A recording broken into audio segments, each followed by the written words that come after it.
Well, here we are, once again, me reacting to yet another Nostalgia Critic video. And that's right, you read the title, and I knew that I had to do this as soon as possible.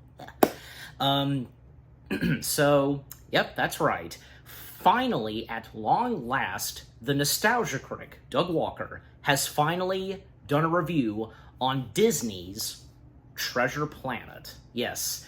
And by the way, because I wasn't sure at first, like, I was kind of... fun fact, I was kind of, like, going back and forth a lot, thinking if I wanted to do this for this Friday and such. And, well, as of now, I'm doing it now, and, well, because what the heck, and... Yeah, I mean, because, you know, I'm obviously, as soon as I am done recording this reaction and etc., I'm, of course, going to immediately get to work on this, because, well, I'm recording this literally the day it's supposed to come out, which you're watching already, so you get my point. Yes, so, and by the way, because the title of the Nostalgia Critic video. Like I said in the first reaction video to something else Nostalgia Critic that came out earlier today, like what I said in that, because I'm pretty sure with this, his review of Treasure Planet, I swear as though the title, was I wrong about Treasure Planet? I swear, I don't think that was the original title. It was just Treasure Planet, Nostalgia Critic, that's it. But, I mean, but as of now, it's, was I wrong about Treasure Planet? So, okay. Not that I want to make a huge complaint about it, I'm just saying. And if I'm not the only one that saw this, if you guys did as well, please let me know if you did too, and hopefully I'm not the only one that had seen this. But anyways, so... I don't know. I mean, but, you know, judging by the title, because maybe he'll try to see if he has, as of now, any positive things to say, because on how, you know, because how he felt on Treasure Planet years ago, and not to mention, of course, obviously, because he already did a review on it, just as himself, for Disney-cember. You know, the same goes for a couple of other Disney films that he's reviewed, which, you know, he would later on review as the character of the Nostalgia Critic, like a Goofy movie, Atlantis, The Lost Empire, the Lion King films, need I go on, just, yeah. And also, you know, one of the first Pixar films that the Nostalgia Critic had reviewed, Brave. Yeah, of course, you know, Doug did a review on that during Disney-cember, so anyways. So, I mean, yeah, again, hopefully, maybe as of now, he'll have some positive things to say on Treasure Planet, and, you know, as of now, it's right there next to, you know, the other hand-drawn Disney animated feature films in the early 2000s, where as of now, they're getting more love, appreciation, and praise and such, and growing some cult followings and stuff like that, you know, from this, and especially Atlantis, The Lost Empire, that being the biggest one. I'm not really sure on, say, Brother Bear or Home on the Range, if they had gotten more love and such. I mean... Brother Bear, for example, it's sadly mistreated, like, you know, because it's really good. I think you get my point, because, you know, because Brother Bear was really good, and sadly, that being an underrated Disney animated film masterpiece, because I tell you, because what was in Brother Bear, just, yeah, you know exactly what I'm talking about. But anyways, yeah, and it's unfortunate, because when Treasure Planet came out, that pretty much was the tiptoe of hand-drawn animation, you know, theatrically just going downhill. I mean, there was this, there was 8 Crazy Nights. Yeah, we all know how that turned out. And then, well, you also had Sinbad, the one that DreamWorks did. That was a big bomb. Brother Bear, sadly, not that a huge successfully and such. I mean, but it wasn't that bad, of course. And then finally, the nail in the coffin was, of course, Home on the Range. So, yeah. Anyways, so again, I'm pretty sure, though, because, as of now, because, looking back on how badly received Treasure Planet was received, now it's gotten more appreciation. And that's good, because for me, well, obviously, I did a review on Treasure Planet, if you want to go check that out, and I think it's pretty good. I think Treasure Planet, I mean, it may not be the best, but it's still fun, interesting, and yeah, a pretty good and decent Disney animated feature film. Stunning, and just with what Treasure Planet had in store. Need I go on? Alright, but anyways, so without further ado, and no time to waste, let's begin the Nostalgia Critic's review of Treasure Planet, which being titled, Was I Wrong About Treasure Planet? Well, to comment on that very quickly, I don't know. I mean, maybe you didn't have to be that harsh on it or anything like that, and if there's any positive things you have to say, Doug, as your character. So anyways, well, and, because, technically the Nostalgia Critic, because the character of the Nostalgia Critic has evolved, really, become more of, Doug and such. You know what I'm saying? What Doug is like and how it's really influenced on and put into the character of the Nostalgia Critic, Alright, so here we go. Starting the video in 3, 2, 1. Turn up the brightness. The volume's good. Now play. This episode brought to you by Chime, the award-winning app and debit card that can save you money today. Been doing a lot of that, just very short intros. Leaving my room, closing the door, walking down the hallway, exiting the hallway, walking in the living room. Treasure Planet, what are you doing here? I heard you were going to do a review of me again? That's Malcolm, obviously. I reviewed you once for Disney Summer, and people want me to give you another shot. Because you thought I could take more of your hurtful words? No, Treasure Planet, it's nothing like that. I still remember what you said to me. I said you were beautiful, and I still mean it. And that's it? Of course, it's not a Treasure Planet. That's a poster, right? Because how'd you do that? It's just not for me. Well, the box office agrees with you. Don't be like that, Treasure Planet. You just want to reopen old wounds. You have a fan base now. People who love you. Tell me if I'm crazy, but that wasn't just another night for either of us, was it? I mean, we really got to each other, didn't we? I like how you're doing your very best to hide Why won't you let Malcolm's me? head. Why? You see a glimpse of his hair. Got it.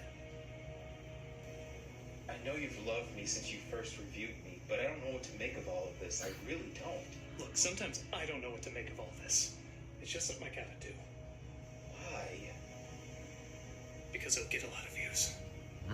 Look, I try to avoid this, but I can't. This is just how it is.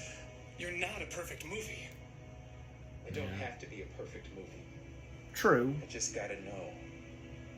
You're gonna try to love me? I'd like to. Not every movie has I to gotta be look on the camera. perfect. And I gotta go to work.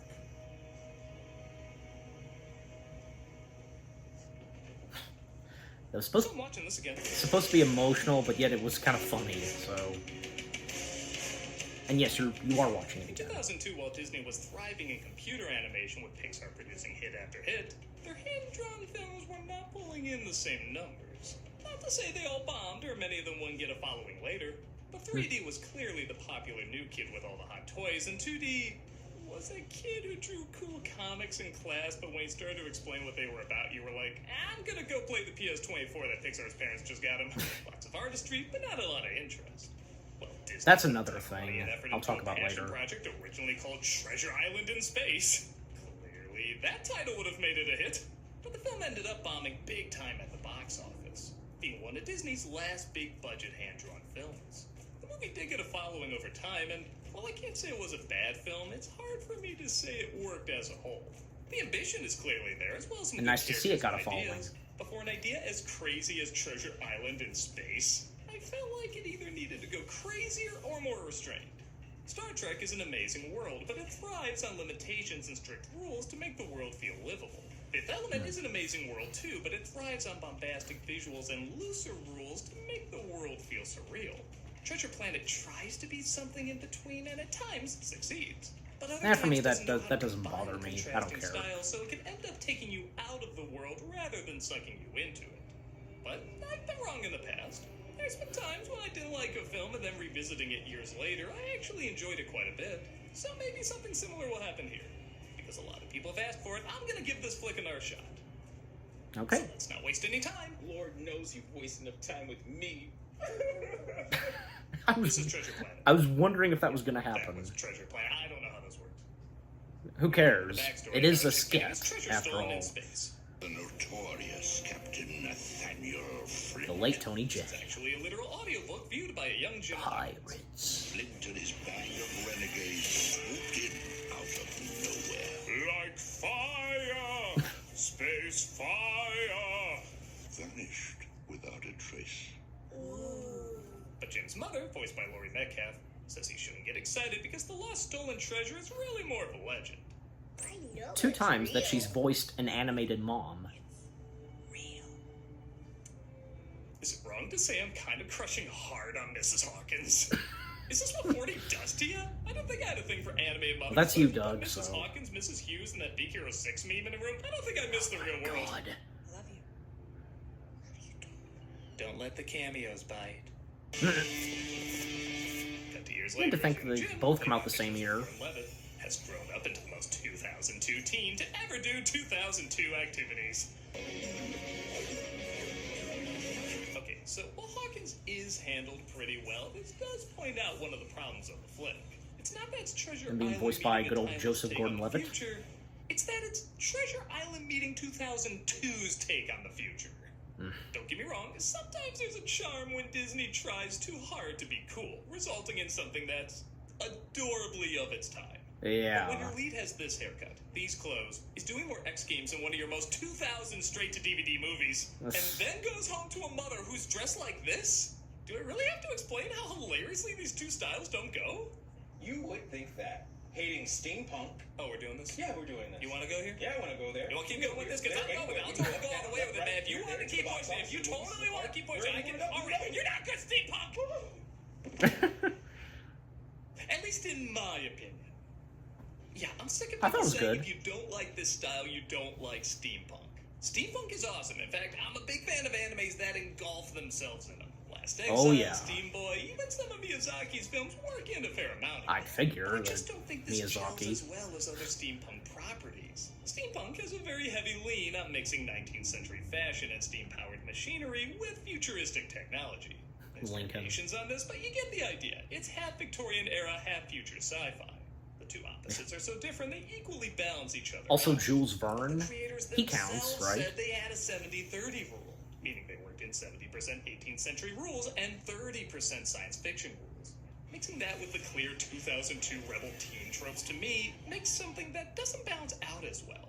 Saying this is steampunk is like when AFI said E.T. and Wizard of Oz were thrillers. I guess it's technically true, but I don't think it's the purest representation of the genre. But just because it doesn't always balance out doesn't mean it's not amazing to look at. Yeah. Sometimes I some of these agree. creatures and mechanics can look a little generic. A lot of times it looks pretty cool. I remember looking at this moon thinking, oh, they're doing that thing where the stars are in the shadow of it. Classic animation mistake. But then later they Nope. showed that's no moon. It was a spaceport. Yeah. I was just in the background Good example. the whole time fooling you. See little touches like that where I think this film That's is no moon. spectacular. It's a city. Because there's It's some like, things that don't always go together doesn't mean there's not a ton of things that do. Speaking of things not going together, the man catches rebellious 2002 teen caught breaking the rules because, nobody gets me. We apprehended your son operating a solar vehicle in a restricted area. Violation 904. And also selling cocaine to 6-year-olds. What? Thankfully, the child was already made of cocaine because, that's just the kind of weird world we live in. okay. And commercial break. Jim's mother runs an inn where a doctor named Delbert, played by David Hyde Pierce, and much more laid back than his brother Dilbert. The best advice I would give to white people is to get the hell away from black people. Go away. Tries to show support. Yeah, go Fire away. the boy's father. Oh, what? No. Good heavens, no. Not you. He's just an old friend of the family. I do kind of like that look there. Despite the characters' lines not usually being that funny, they do sneak in a lot of humorous reactions. Like, what kind of dog's this bitch am I dealing with? And am I a dog's this if I use the word bitch? Well, the fact that The ship crashes Delbert is outside voiced and a by dying alien Niles makes- Crane. David Hyde Pierce. He's after me, Chest. I told David Kevin Hyde Pierce Spacey I doesn't don't like being disappoint. touched there. Beware the cyborg. He hands Jim a metal sphere and says, Beware. the cyborg, just as more unpleasant visitors break in. Take that, you stupid chairs! We've detained the furniture. The inn burns down and they make their way to Delbert's, discovering the sphere is a map to Treasure Planet. All my life I've been waiting for an opportunity like this, and here it is, screaming! Go, Delbert! Go, Delbert! Go, You have to get out more. Ah, nice, nice. That wasn't even a thing people in There had to OTU be did. a That was the thing people in Frasier 92 clip did. somewhere. Or 91, 90. I never knew anyone who did this. They make their way to the spaceport where Delbert finances an expedition to find the planet. And yes, shenanigans will be aplenty. Allow me to handle this. Well, it's just part of the alien, like. Stewardess, I speak fart. No, really, they make that joke. I'm fluent in flatula, Jim. You see, kids, butt sounds are funny. We didn't know if you, children, understood that, so we wanted to make it very clear. Well, Perhaps you would join us after. couldn't it also be like a raspberry? It's just. We're introduced to the captain, I am Catwoman. Hear me roar. Oh God. who's named Amelia, played by Emma Thompson. Mr. Arrow, sterling, tough, dependable, honest, brave and true. Please, Captain. That was Halle Berry, right? No, I didn't need a word of it. I went to my first An audio clip of Halle Berry. Haunting. Jim is also introduced to the cook, played by Brian Murray. Bring in such fine-looking distinguished gents to Rest in grace peace, my Brian humble Murray. galley. Had I known, I'd have tucked in this shirt. Excuse me, I was just adjusting me long John Silver there. It's also made of metal. Cyborg. I was supposed to be wear those. These gears have been tough getting used to, but... The CG on his cyborg hand is really good. Holy smokes, the animation on that guy. Oh, my head. Yeah. Wow. What is it? Oh, nothing. No, it's just the way the light's hitting your movie. I just forgot how truly beautiful your animation can be. Oh, you mean this whole thing? No, really, sometimes your animation can be mind-blowing. Mm-hmm. I am mesmerized by the movement on this guy. It isn't just the mix of 2D and 3D, though it does combine extraordinarily well. But every muscle, every wrinkle, every part of this dude's body moves like it has a life of its own. Yet it's still part of one character. You know how it took like 6 puppeteers to make Jabba the Hutt feel alive? This feels like it took 20 Yeah, that's a good animators example. per scene to make We it feel move alive. Whenever he's now. on screen, I can't stop I marveling. love that at it. line. Like every waving How of he an says arm, it. blinking of an eye, or stepping of a leg took months of planning and development. I don't know. I'd maybe it's figure. because hand-drawn animation isn't as prevalent as it used to be, but I am legit blown away by the artistry put into this character. Aw, do you really mean it? Oh, look, the flying whales from Fantasia 2000. I guess they wanted to be in another bomb, huh? Oh, you really know Well- how to ruin a moment. And we would see flying whales in Ahsoka, so.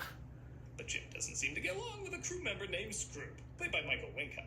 You ever see what happens to a fresh pup when you squeeze real hard? It squawks, Fagin. It squawks. Silver says he's going to keep a close eye on Jim as we listen to Yeah, those kind of. classic 18th century in space 2002 music. Yeah. Okay, so like I said, while the 1700 stuff mixed with sci-fi sometimes works, sometimes doesn't, the 2002 stuff really doesn't work, and it's crazy distracting. Well, what can you do? Disney's desperation to Because of sell its out time. a lot to get what they saw as a hipper audience on board, I'll give this movie credit, it sells out only a little. As unfitting as this song is in this world, the visual storytelling is well done, showing Jim's father abandoning him as a child.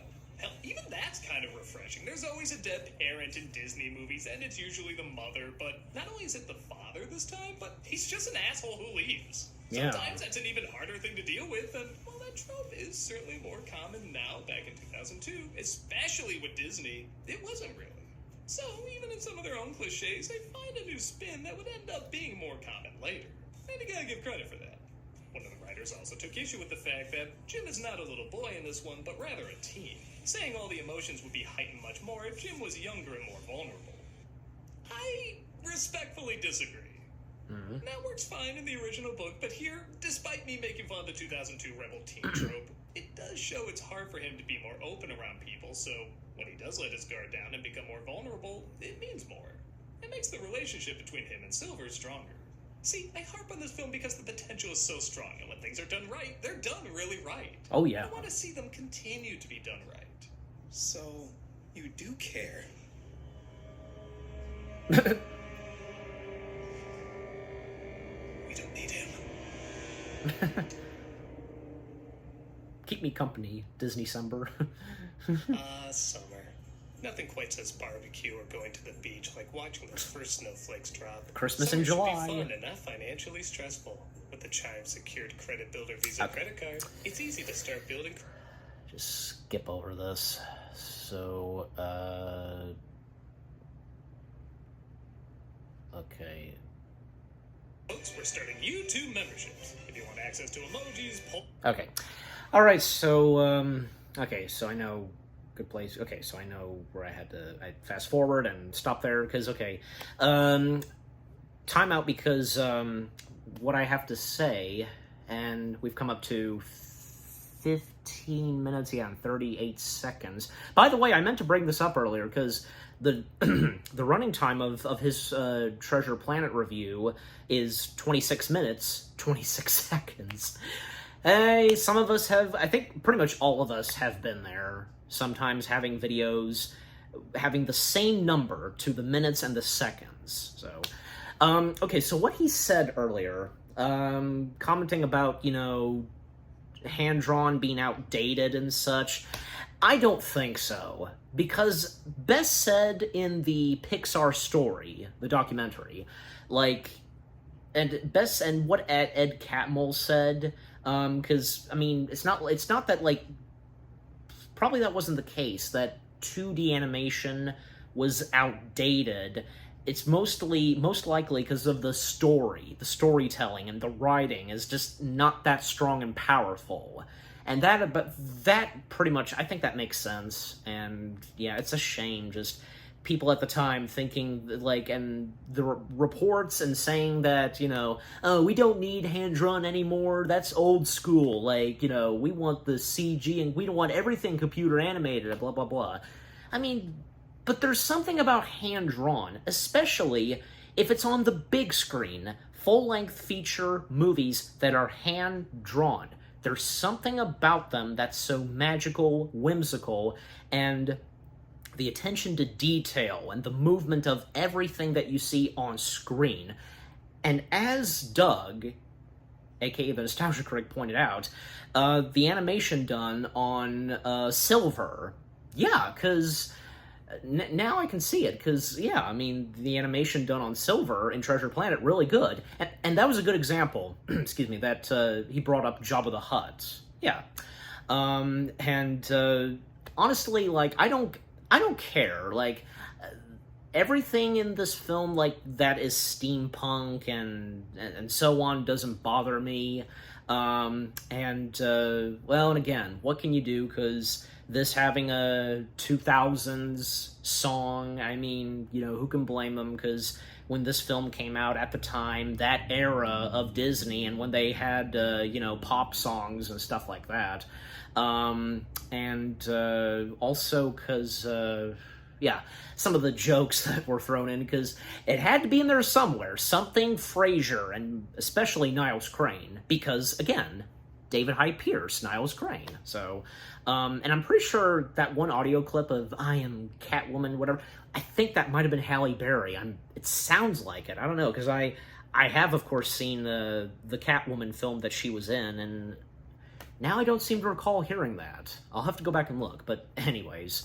Yeah, so I think I'm good on what I had to say so far. Okay, so, time in. Alright. Behind-the-scene videos and other perks. Check out and see if you want to become a member. After being introduced to a little pet named Morph, a clear comic relief, but non-intrusive one. That comes later. An exploding star threatens their journey. The star collusion. It's gone. Supernova! I've heard that expression so many times, I forget it's something that can literally happen. They take evasive action, I have to say, compared to other hand-drawn movies that use CG backgrounds, this one really blends them well. Like, you can still tell they're CG, but the way they move throughout the shots, especially when doing a shaky cam effect, is impressively immersive. Yeah. Even Prince of Egypt, which I thought melded the two beautifully, had a little bit of a disconnect at times. But I think here the lighting and shadows helps hide the differences between the two styles. It's very cleverly done. Oh, yeah. And as long as it's done right. Again, Disney, I wouldn't be pulling references to other bombs in this bomb. Well, not a direct reference to the movie Black Hole. They looked like big, strong hands, didn't they? Hawkins is framed for his death, instantly turning the crew, which was already against him anyway, against him even more. Mr. Arrow was a fine spacer. Finer than most of us would ever hope to be. He was a great rock thing. I don't know what any of us are. An alien rock, Jim feel better about his supposed mistake. When the time comes, you get the chance to really test the cut of your sails. I hope I'm there, catching some of the light coming off you that day. At the heart of the movie is Hawkins and Silver's friendship, which is what the heart of the story should be. Yeah, and it's in the story of Treasure Island. The center of the story is timeless and what ultimately makes the tale a classic. And the fart jokes, of course. Will you let us have nice things, Disney? Or also once in a while overstays his welcome. I don't know why that always happens with characters named that. Mark, knock it off. It's too early for this. Ow! Hey, Mark! I'm not saying I want this scene to happen, but you're pushing it, you little snot bubble. Hawkins finds out this is mutiny, Mr. Every Odd Dog's character in one. The Silver takes over the ship, while Hawkins takes Delbert and the captain the rest of the way to the planet. Amelia gets her arm PG, and so Delbert stays with her while Jim scouts ahead to find there's no sign of intelligent life anywhere. Enter Ben. Oh, this is fantastic. Martin Short. Carbon-based life form coming to rescue me at last. Yes, with 30 minutes left, they introduce their genie of the film, Ben, played by Martin Short Circuit. Yeah. We don't see Ben until 30 minutes left in the movie, you know? I mentioned before in my Aladdin review how delightfully risky it was to save Robin Williams for the middle of the film and not earlier. But the last third of the movie is really a weird choice. And I hate to say it, but with his humor, you could have waited even later. Pirates! Don't get me started on pirates! Ben That didn't because bother I me. really like Martin Short. He's got crazy talent. But like a We all lot of do. comedians who go big most of the time, you have to know when to utilize them or they get on your nerves really quickly. I think he suffered from Again, mood swings. I never had a problem with Ben. I like Ben. But you let me know He's when cool I'm looking. He's like Roboloff from Robos in 2. I can see how he's supposed to work, but they're trying way too hard with him. You're gonna have to stop talking. By the way, because Ben is entirely CG. And it's amazing how he... Some are good, like, again, mixing the 2D and 3D animation surprisingly works really well with him, I think because he's a machine. And every once in a while there is a decent... Thanks for finishing that, Doug. And you are? But I've watched They did a this great movie job few times blending to him review in it. Every with single the time, 2D I forget animation, he's etc. even in the film. To be fair, I guess it's better than wanting to forget your comic relief is in your movie. But I don't think that qualifies one being good either. Stop giving orders for a few milliseconds. Lie still. Speaking of forgetting, and a very strange problem with the film, its focus on Hawkins and Silver is so good, I actually forget many of the side characters are even in it. Delbert and Amelia have a very sudden romance that, for me, feels rushed and sloppy. Again, 2002 romances were all about hating each other, but then one person gives a compliment, and suddenly, they're in love.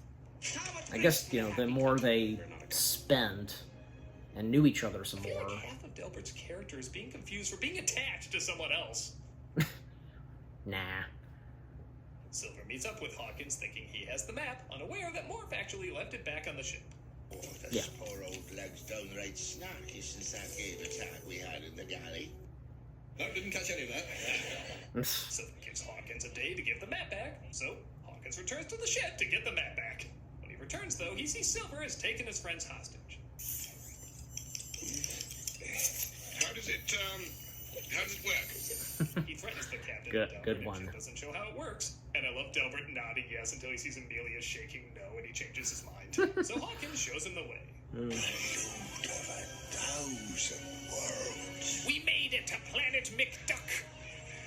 And okay, I'm sorry Yeah. to keep beating up on Nice this, reference but to Scrooge the last McDuck. third is really weak.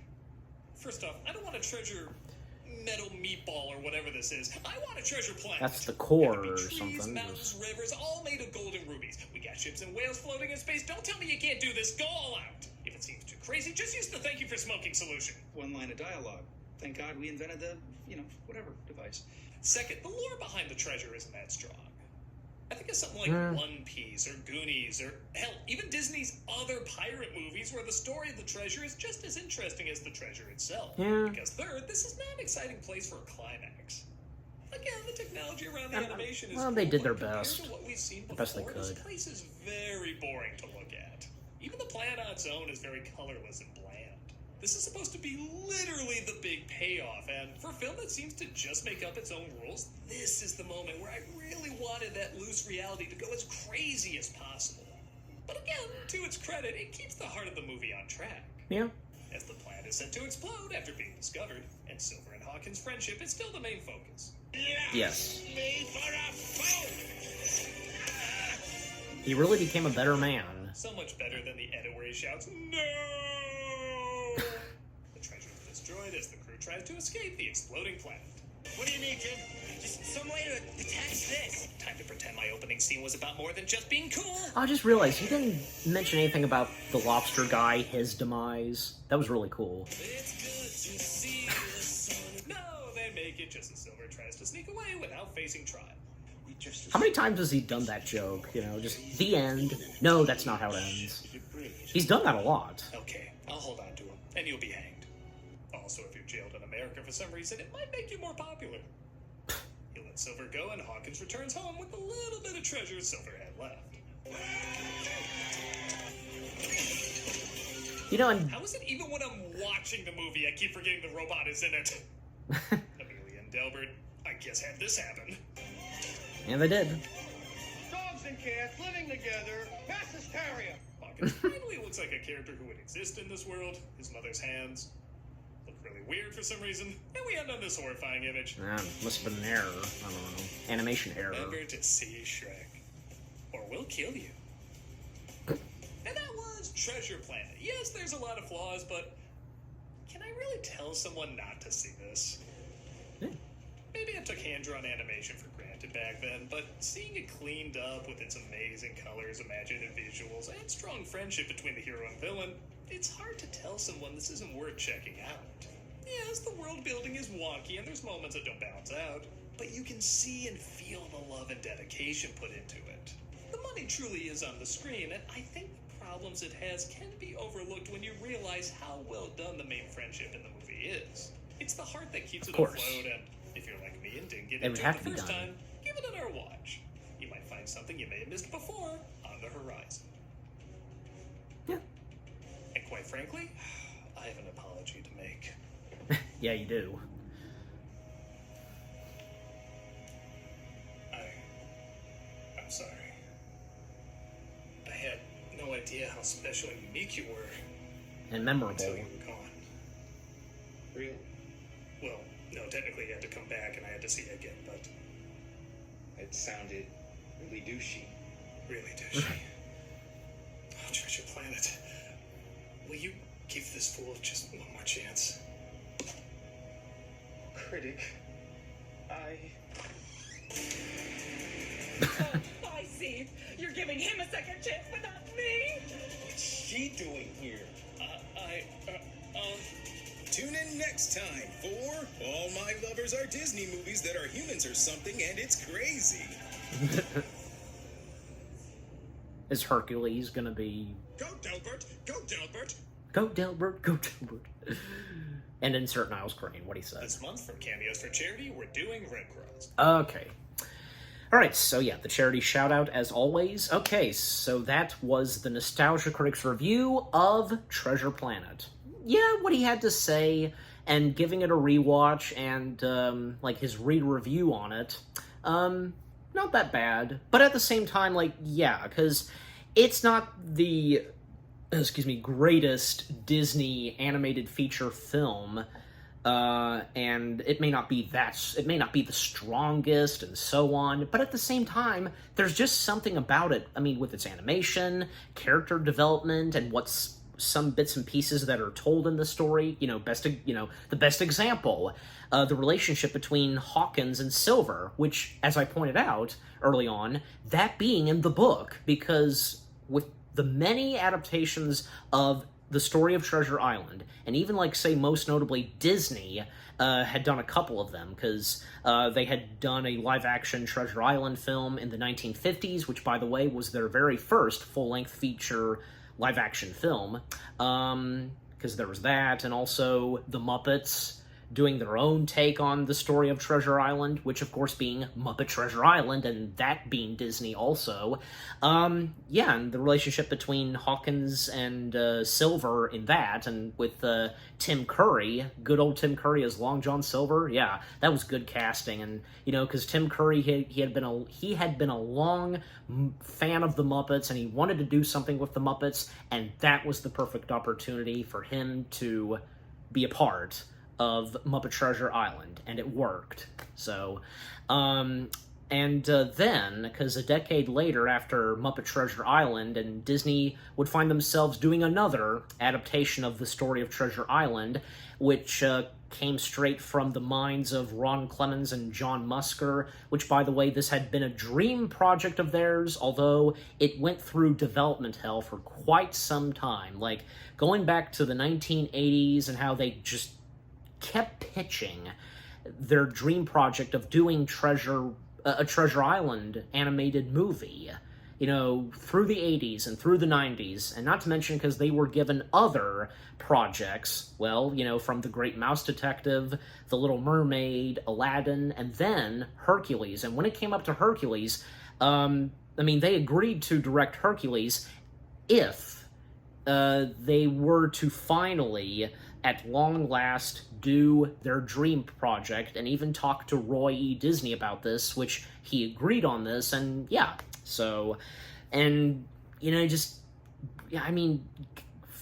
feel sorry for Clemens and Musker, just for their dream project that they had wanted to do, and so on, and for sadly, at the time, for it just being a flop. Jeez, that's devastating. Obviously, back then, that had to be devastating for them. But thankfully, years later, they would find themselves doing 2 more Disney animated films, which, of course, being The Princess and the Frog and Moana. So, yeah. So nice that they made a recovery after Treasure Planet. But as of now, because it's gotten more love and appreciation, and that's a good thing to see.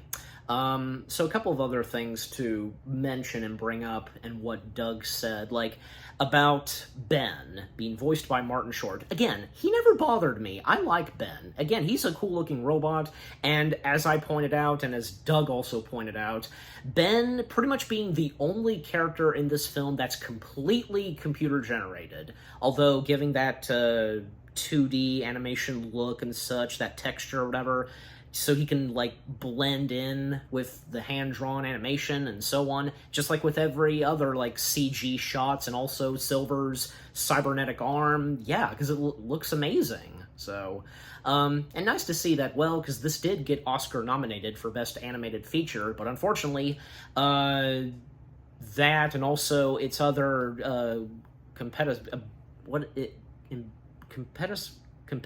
well, I know there's but just competitor, Lilo and Stitch, that too was nominated, but unfortunately, both of those lost to Hayao Miyazaki's Spirited Away. And also because I wanted to point this out, but now I can, because I didn't want to, talk over Doug. Because I sometimes do that a lot. I don't mean to, but just, because you realize that Jim's mother really didn't have a huge role in this. She's there at the beginning for quite a little while, but then throughout the rest of the movie, and when Delbert and Jim they make their destination, we don't see Jim's mother until the very end of the movie. So, but I'm not complaining. I think with how Jim's mother was done in Treasure Planet. Not that bad. Not that bad. And the relationship between the captain and Delbert. Well, I mean, like I said, probably throughout the whole time they were on that space voyage, you know, and they were together a lot. Maybe because, like, slowly but surely, they started to get to know each other some more and what each of them were like, and up to that point where, yeah, because the captain was falling in love with Delbert, and Delbert would fall in love with the captain, so, yeah. And that was nice and sweet that at the end, and in the epilogue, they became married and having kids of their own, and, yeah, and especially, and also because, like, you know, Jim and Silver saying goodbye, I mean, yeah, and again, because the emotional stuff in Treasure Planet are really good, and they work, especially the stuff with Hawkins and Silver. And also, like I pointed out, because Doug didn't say anything about the one sequence where, you know, the ship, the gravity is turned off, and, well, because Jim is coming face-to-face with that lobster guy, and, well, because unfortunately, Jim successfully gets him off the ship, and he just starts floating, you know, up and, well, you know, meeting his demise. Like, that was pretty good, so. And I'm pretty sure, because, yeah, that lobster guy, I know he has a name, but I can't remember, so. But you know who I'm talking about, because he's, like, part lobster, part spider, I don't know, but definitely because part, like, lobster crab because of the claws.